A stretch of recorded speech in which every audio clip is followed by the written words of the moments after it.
earthborn, but they've manipulated the genetic stock by incorporating different extraterrestrial DNA into the human stock, which they call the missing links in the evolutionary theory. Mm-hmm. Mm-hmm. Right? Because you're looking at the whole species just pop up and be a new species for no reason. Mm-hmm. That's manipulation. That's Mm-hmm. science. Mm-hmm. Mm-hmm. And they've also found a scar tissue where that they can identify parts of the DNA that's been replaced. Mm.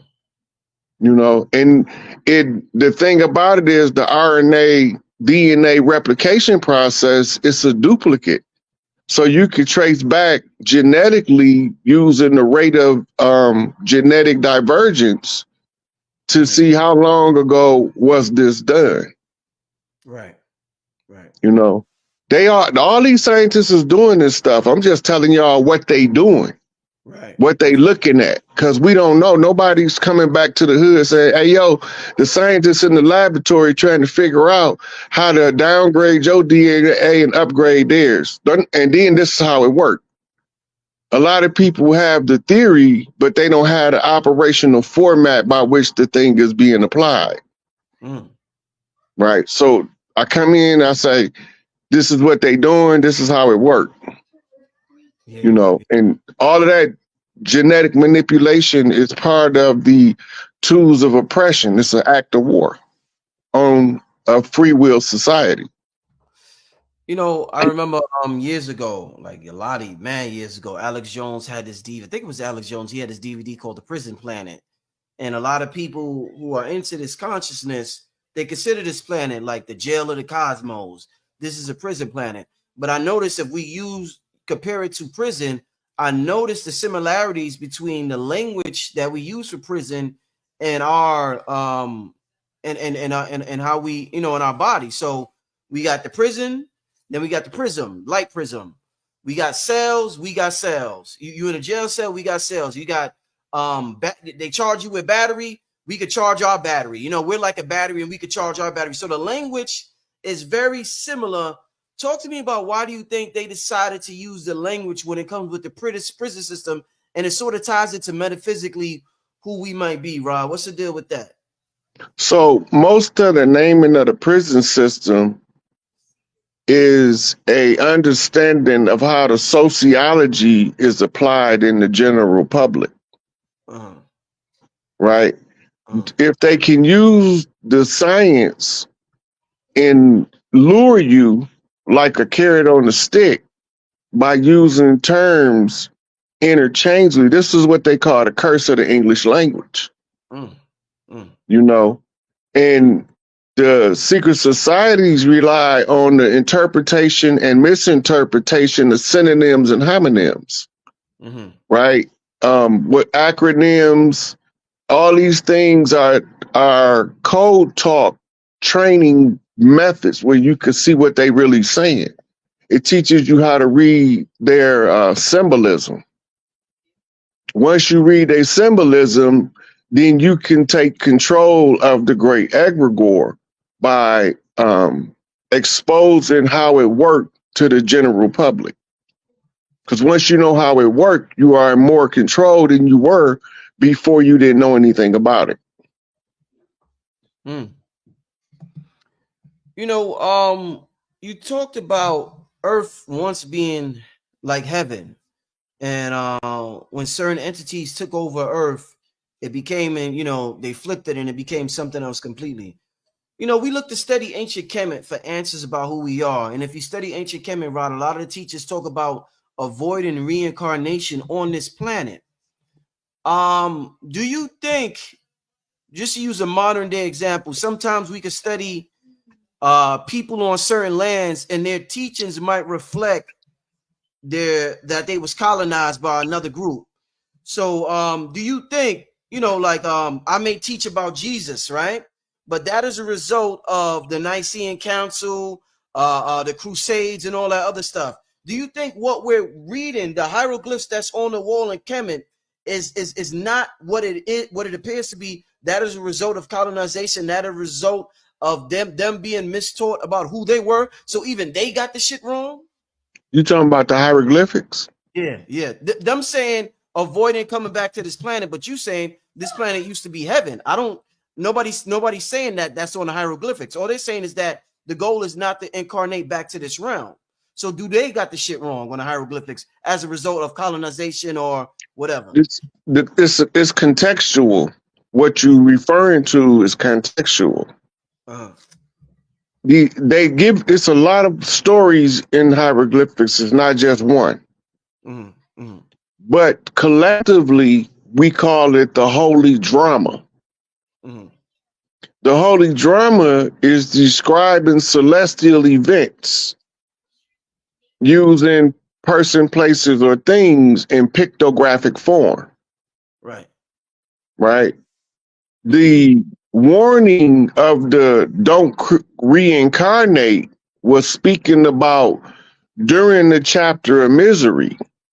During that chapter. Okay. If you reincarnate, you have to be strong enough to endure the misery. So they talking about a whole system of moving energy by controlling the collective. That's sociology. Right. But they don't use it in sociology. It's written that to the scientists is Egyptology. It's just a story, a legend from ancient Egypt. It's a whole physics formula for the understanding of how to move people into their proper positions as heirs. All that stuff is in there. Right. You know, the Heru is the heir to his father's seat. But Heru can't get his father's seat unless he first get the blessing from his mother. That's why they say queens make kings.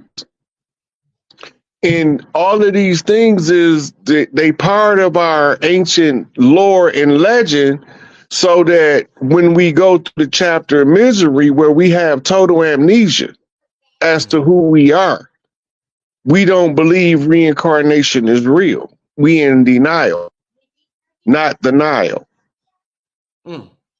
Play on words, right? Two banks, a factual bank and a fictional bank. Same way it play out in the banking system. Fiat versus currency. Right. The real currency, it depends on your royal rank. They say gold is the money of kings. Silver is the money of princes. Right? So they telling you something about who uses what for financial dispensation.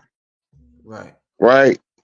The only reason why we need to pay for anything is because it's the barter and trade system reduced to something the value of this amount of labor, because the labor wasn't being quantified. So then the substance of the precious metal equal in value a certain output of labor. And you use that as a medium of exchange for the ones who produce the substance instead of use their labor for currency. Right? It's energy. It's transferring the energy. Rod, what's a more ancient name for Earth? Tiamat or Ki? I hear some of y'all say Tiamat. I heard Bobby Hemmett refer to Earth as Tiamat. I heard some people refer to Earth as Ki. What's the most ancient name? Gaia. I hear the name Gaia. What's the most ancient name for Earth, Rod? A lot of those names are contemporary, and they come from the language differences of different groups of people. It's not so much the name, it's the meaning of the name. Because when you go through so many languages as we have, we not using none of the original tongues of the first people. So even if we seen the word, we wouldn't even know how they really pronounced it. Right? Because the language evolves over time. And this is why you keep people studied on what they call dead languages, And that's why all legalese is founded in Latin, a dead language. Right, right, right. Right. So they use that as a foundational tool because of the divergence, the natural divergence in the way that people speak a particular language anywhere on the planet. Asians in Asia speaking English doesn't sound like an Asian that was raised in an English speaking country speaking English, Mm-hmm. right? Cultural influence in it alters how you hear sound. Mm-hmm. The people in the South have a different way of expressing the same thing as the people in the North, but they use they words in a different way, Mm-hmm. you know? And once you get exposed to the divergence of the language, then you can see where it all traced back. But to try to come back with the original name of the planet, I don't think we have access to the word at this point in our progression. You know, I remember one time in an old lecture from Bobby Hemmett speaking of Tiamat and things like those type of names. And when we talk about language and ancient names, I remember Bobby Hemmett saying that a lot of, the African American, what we call African Americans, a lot of people, when we named our children certain names throughout the last 2-3 decades, people like, oh, that name ghetto as hell, LaQuisha, Denisha, and Tia Titi, or whatever. But you know exactly what I'm talking about. Bobby Hemmett Mm-hmm. said those names that we're drawing from a genetic memory bank, but those names was the names of ancient goddesses and ancient gods. So what we looked at as something ghetto, these ghetto names, LaQuisha, and all these names that we're seeing, Bobby Hemmett said, no, we're drawn from something genetically, and that those were the names of ancient gods. What's your thoughts on that, Rod? Me and Typecat was talking about 2 weeks ago, Yeah. and we was talking about how the people that learn the tribal dance using the 1-2 step method, Mm. and then the Crips C walking, Bloods B walking, Detroit jitting, Mm. New Orleans second line march, Mm. right? That's coming from their soul. Mm. It's their genetic memory being activated. Mm. When I tell the sisters about the goddess glow up, it's because I'm looking at something that's being expressed that's in our hieroglyphic record Mm. in our ancestry. And Mm. I know what I'm looking at, so I have to give you the reference, Mm. right? So it always starts with you need a point of reference to see where your genetic self is being expressed in a modern culture, Deep, deep. right? And you look back to the historical record, you don't look back for facts. You look back for clues to remember how you supposed to behave from your genetic self from Mm. back then to now to find yourself in the present, Right. right? And that's what Noble Drew Ali called the exhuming of a nation. Mm. Mm. He said, I gave you everything you need to save a nation. Now use it to save yourself, Right. right? It's the same principles of moving the energy that apply. Once you know who you know that there's something that your ancestors left you to do. Mm. The work that you have to do is instrumental in proving who you are by works and deeds where you ain't got to tell a person your name. Right. Right. They gonna find out the name by the observation of the works and the deeds. And Mm. this is why they say you could tell the tree by the fruit it bear. Right. Right. What was Earth one of the first planets that came when the cosmos, the Big Bang, whatever you want to call it, when I guess when it was just darkness and the cosmos was created? Was Earth one of the first planets created? There's galaxies upon galaxies that's like trillions of years older than what we call the Milky Way. Okay. We pretty much the new kids on the block. Woo. We was nestled off in the far side of the universe that was only just now becoming known to the ones that was older. That's why Thoth called them our older brothers Who he or called? elder brothers. Who's the older brothers? Who Dolph called that? Who? Thoth, he's talking about those other galaxies that Okay. preceded this one. The Milky Way. Okay. Right. But when remember, you have to put it in the term a person, place, a thing for the 3D person to understand the celestial phenomenon. Right. Right.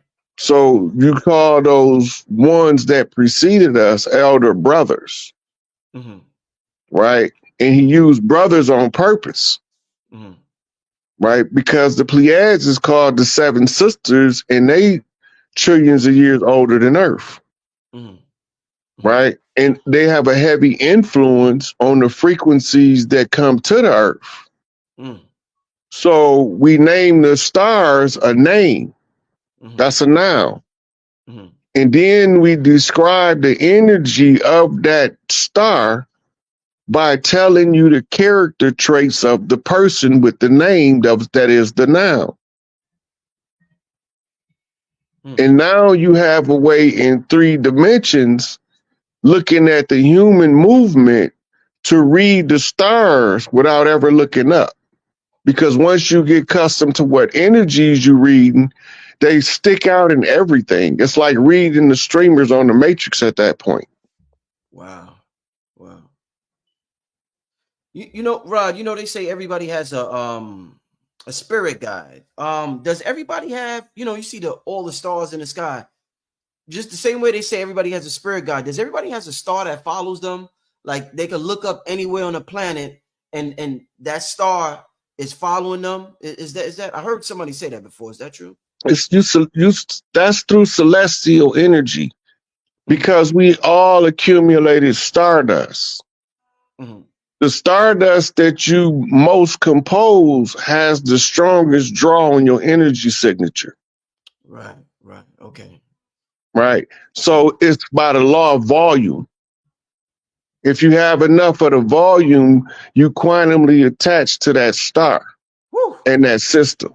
And this is why you get zodiac types with different character traits. And then you got 2 people in the same zodiac sign that don't act nothing alike because they embodying different stellar energies that's from that zodiac region. Right. But they all have a different energy, and that's why they come in at a different time. Right. Wow. Yeah. So this is how the ancestors try to reduce high spirit science for regular people to be able to assimilate it using a day-to-day activity as the template. They'll begin to naturally see it.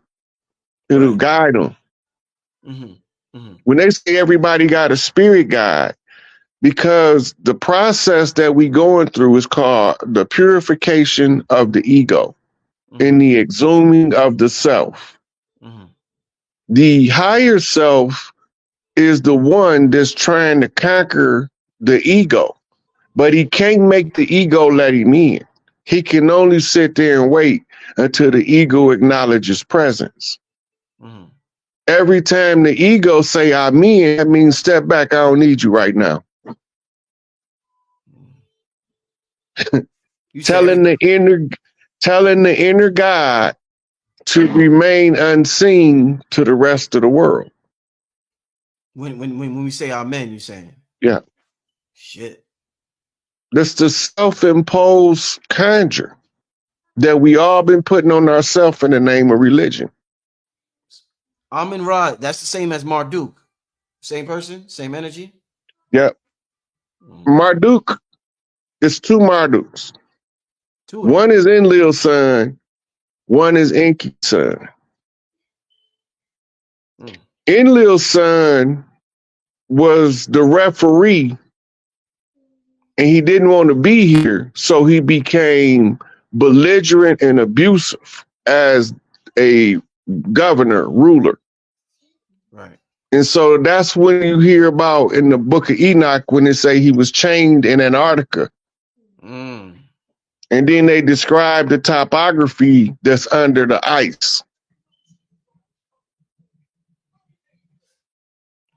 Rod, who would Loki be associated with if we're using Loki, yeah, Loki is another name for Horus from a different culture.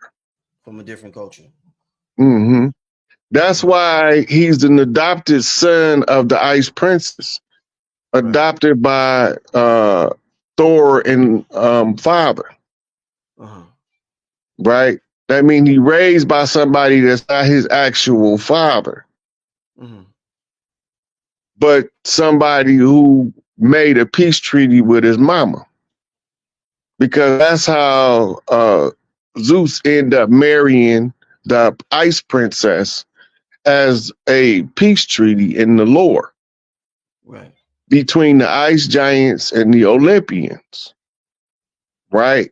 Mm-hmm. Now, the same story is an overlay for the daughter known as Scotta, Mm-hmm. the air princess to the north. We know it as the story of Elsa, Elsa. Frozen, Mm-hmm. right? It's a nice fairy tale to tell the children, but it's the same story as the Ice Princess. The Ice Princess is Isis because her ice is, she's Isis, the Dame of the North, Right. the Princess of Notre Dame, Mm-hmm. right? The young maiden, Mm-hmm. LaDonna, Mm-hmm.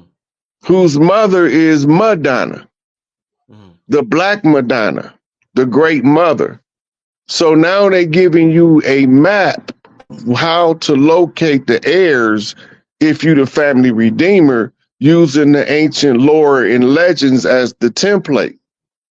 And that tells you how to capture certain energy. And it's all going back to a combination of technology and conjure Mm-hmm.